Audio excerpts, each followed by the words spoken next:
Vhareili vha dzangano la Aarto vha Khanedzano na mulayo uyo une wa khori u ḓo thivhela mivhuso ya mavunḓu khathihi na mimasipala u langa ndatiso dza vhukhakhi ha vhareili dzibadani.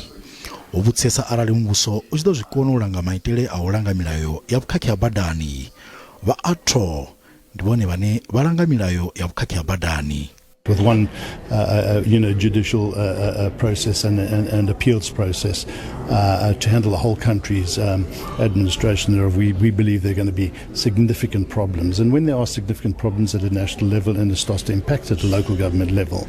Vhareili vha Muhasho wa vhuendi vho hanedza zwe vhareili vha Aarto vha amba zwone he vha ri mulayo uyo a u dzhieli mavunḓu na mimasipala maanḓalanga a vhukhakhi ha badani.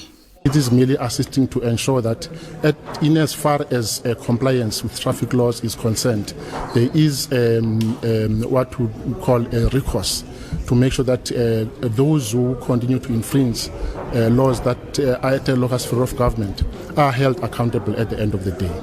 Mulayo wa Aarto ndi une wa ḓo dovha futhi wa ṋetshedza khoro ine vhareili vha ḓo swikisa khathulo dza ndatiso dza vhukhakhi vhune ha khou pfi vho vhu ita nga nnḓa ha khothe.